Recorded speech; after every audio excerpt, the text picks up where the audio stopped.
Welcome back.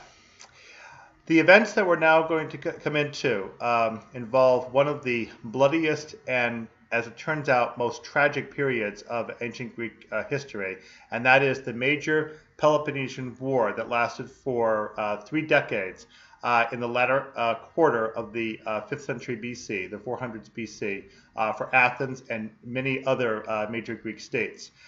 It is quite a piece of irony that this terribly tragic period spawns the funniest comedy that we have surviving from the ancient Greek days, and probably some of the funniest comedy that we have for any literature.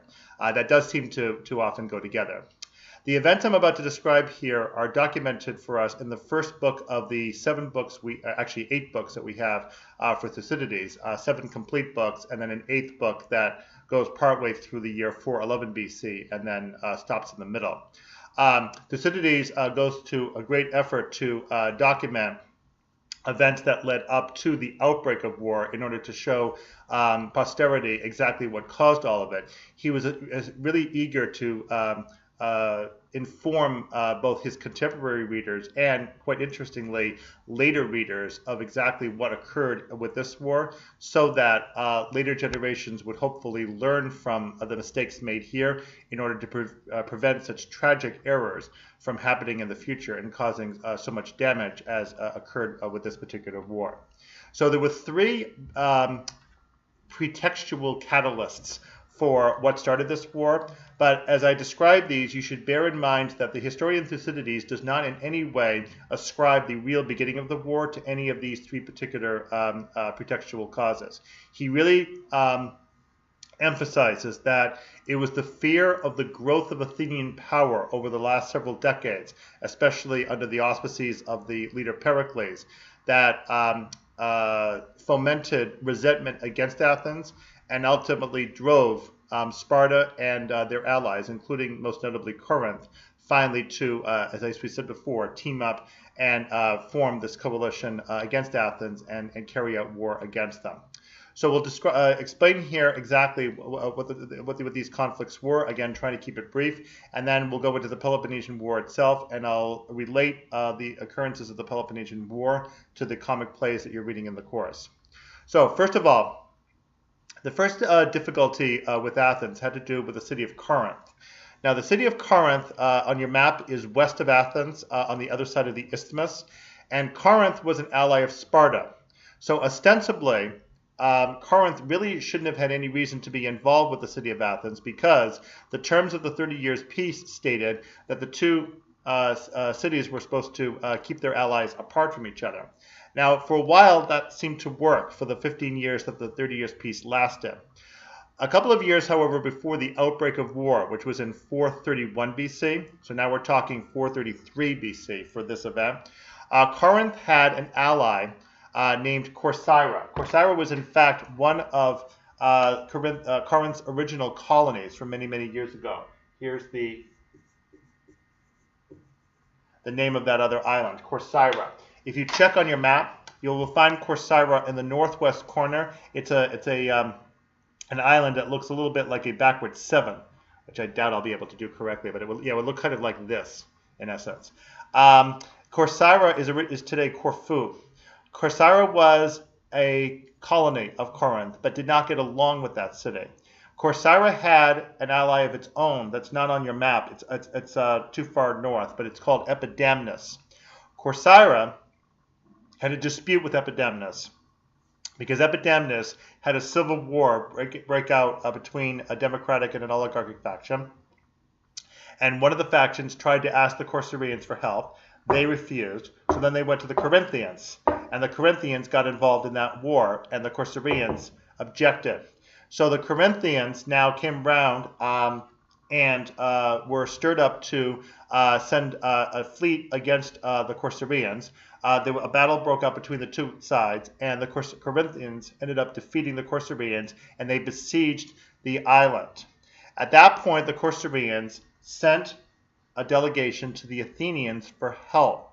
They wanted to join the Athenian Delian League in order to get assistance from the Athenian fleet against the Corinthians. That's why I told you that there was a problem with the 30 Years' Peace terms about neutral cities. that a neutral city was permitted to join either side at will. The problem was it was never thought that maybe a neutral city would join one side to directly oppose the other and to drag in the head city on top of it.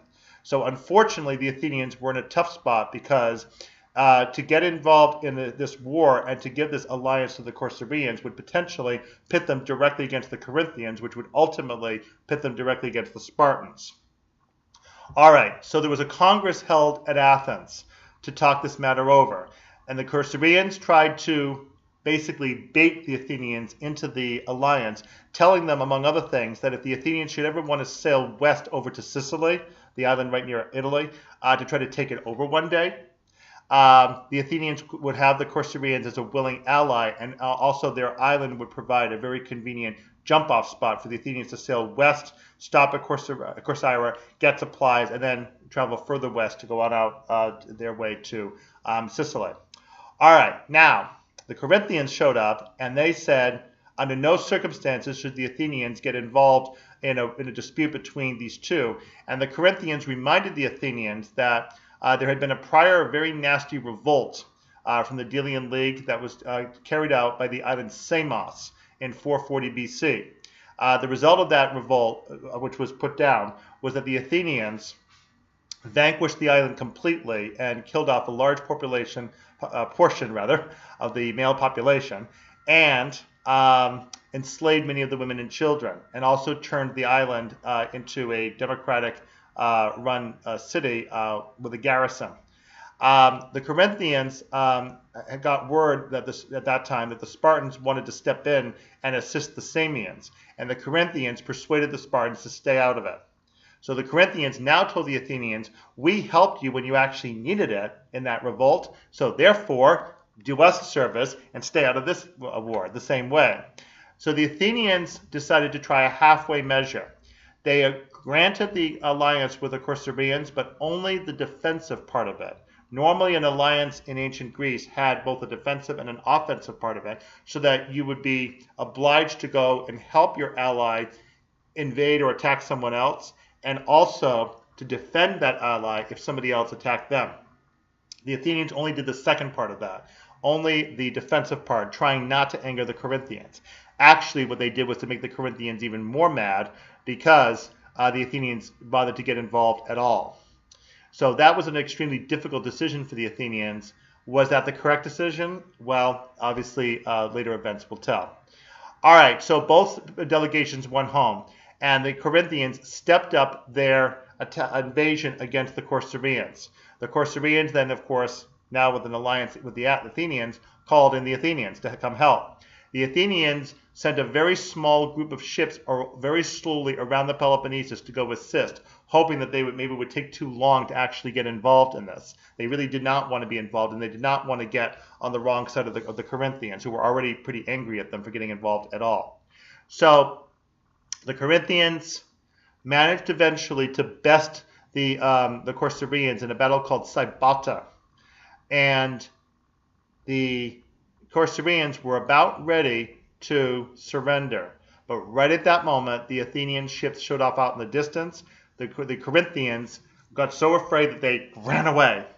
But then, when the Corcyraeans saw who had actually come and realized it was only 8 ships, which obviously couldn't do much in a battle, the Corcyraeans were mad because the Athenians did not take their request more seriously. The Corinthians, when they heard about this later, were equally angry because, of course, the Athenians got involved. What did happen, though, was that the Corinthians, as part of the terms that were now made, took some prisoners with them from Corcyra to Corinth and kept them there for a 5-year period to be later released.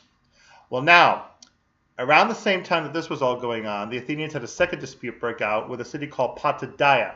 On your map, look for the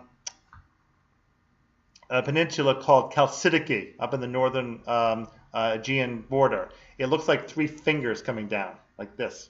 And one of those 3 fingers has the city called Patadaia, which was an Athenian ally in the Delian League, but was also a colony of Corinth, and one that liked Corinth quite a lot. The Patadaians wanted access to some of the rights to gold mines up in the northern coast, and the Athenians refused to grant that to them. In 433 BC, once again, the Potidæans decided to revolt, and it really got underway more or less in 432 BC. And the Athenians tried to warn them off the revolt by insisting that they pay their tribute, which they were refusing to pay, and also that they get rid of any Corinthian representatives that they have in their government.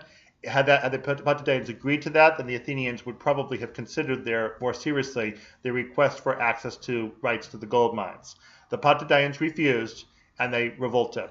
And the Athenians had to spend 3 years in a very expensive siege to bring the Potidæans to heel and force them back into the Delian League. So that, of course, gave the Corinthians an additional grudge. And then there was the city of Megara. Pericles did not forgive the Megarians for having been a prior Athenian ally, but then ditching them near the end of the Peloponnesian War and running over to the Spartan side.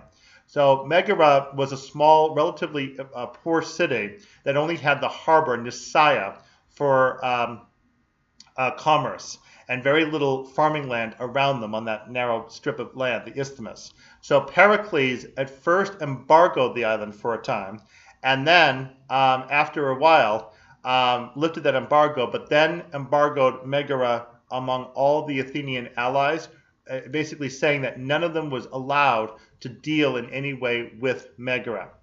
So the Megarians also had a grudge against the Athenians for that reason, and the two of them together approached the Spartans. So it's because of these three occurrences that the war actually happened, at least on the surface. Now, 432 BC was the year that these grudges were presented to the Spartans, and there was a very contentious congress held in 432 BC at Sparta. The king Archidamus, and you'll see that the first phase of the war is named after him, really did not want to go into the war because he thought that the Athenians would be too powerful with all of their allies. But one of the ephors, there are 5 of them, you saw them in the movie 300, stepped forward and said that the Spartans needed to protect their allies. Now, prior to that decision-making, the Corinthians had presented the case for war. An Athenian delegation had actually come in by chance, supposedly, according to Thucydides, and said, well, wait a minute, we're allowed to have the empire any way we want to. So, despite the Athenian speech, the Spartans listened to their leaders, including this ephor, Sthenelaitis, his name is, to go ahead and declare war. But then they backed off and said, well, wait a minute, maybe not. And so they tried to negotiate with the Athenians, and the Athenians under Pericles said that if the Spartans have any problem with the way that the Athenians are running their empire, that they need to submit the matter, according to the terms of the 30 Years' Peace, to third-party arbitration. Their refusal to do so was the reason why the Athenians were being so insistent on keeping their hard line and not modifying their policy in response to Spartan complaints. As far as Pericles was concerned, the Spartans had no place at all in Athenian politics. So that was all of the prelude, bringing us to 432 BC. In 431 BC, the war actually did get started, but from an entirely different source. Guess which city did it?